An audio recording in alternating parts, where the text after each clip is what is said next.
Bonjour à tous et bienvenue dans cette édition d'information. La campagne controversée de récupération des domaines de l'État entre dans une nouvelle phase. Après le Grand Conakry, la junte se projette dans les villes de l'intérieur du pays. Des instructions fermes dans ce sens ont été données aux administrateurs territoriaux par le colonel Mamadi Doumbouya. Pour le président de la junte, aucune portion de terre appartenant à l'État ne doit être laissée à un particulier.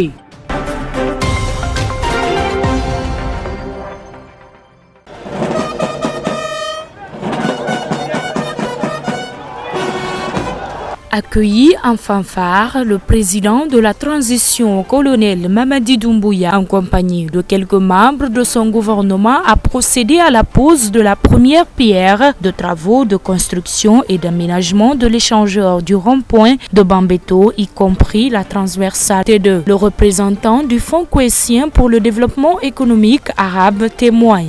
ويحتل النقل المرتبة الأولى لمشاريع الصندوق في غينيا حيث يمثل 74% من مداخلاته في البلد. À peu près, les investissements du fonds cohésien est évalué à 74% à niveau public de Guinée. Et cela montre l'engagement du gouvernement pour le développement de ce secteur.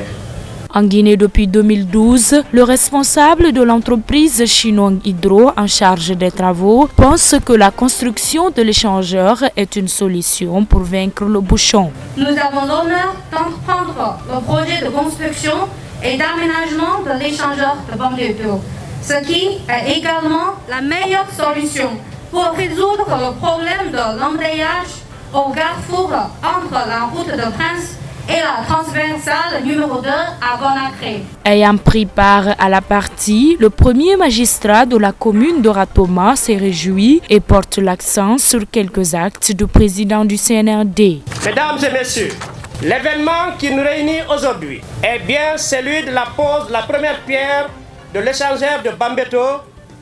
La mise en œuvre de ce gigantesque projet vient nous donner beaucoup d'espoir, car il va aplanir les difficultés de la circulation routière. Vous remercier du geste que vous avez posé dès l'avènement du CNRD au pouvoir en venant vous incliner devant la mémoire des martyrs qui reposent ici au cimetière de Bambeto. Dans le souci de doter la Guinée des infrastructures routières de qualité, le ministre des Infrastructures et de Transport annonce des chantiers en cours d'exécution dans la ville de Conakry. Nous sommes en phase de poser les jalons pour construire 4 nouveaux échangeurs. Il y a déjà 2 en construction, c'est Kabelé et kilomètre 36. Nous avons posé la première pierre pour l'échangeur de Bambeto. Nous allons en faire un à Koza, à Ankosek et à Hamdallah.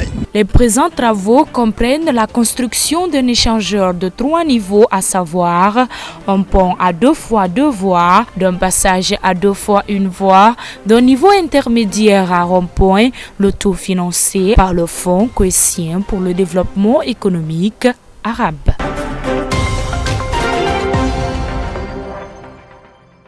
Les choses sérieuses ont commencé du côté de la Cour de répression des infractions économiques et financières, CRIEF. Mise en place par la junte au pouvoir, cette juridiction spéciale chargée de la lutte contre les crimes économiques a entamé les jugements. La toute première audience pour des faits de détournement des deniers publics s'est tenue cette semaine. 2 prévenus étaient appelés à comparaître, à savoir Mohamed Kébé, jeune frère de l'ancien président de la CENI, et Fassine Camara, gérant de la société Flavio Voyage et Tourisme.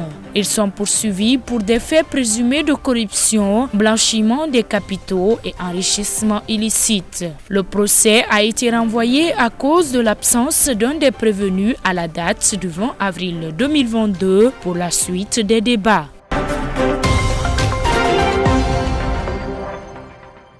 Alors que l'intersyndicale de l'éducation menace d'aller en grève dans les prochains jours, le secrétaire général du syndicat libre des enseignants et chercheurs de Guinée SLEG désapprouve cette démarche. Aboubakar Souma appelle les enseignants à ne pas suivre ce mot d'ordre de grève appelé par des syndicalistes qu'il qualifie d'arnaqueurs.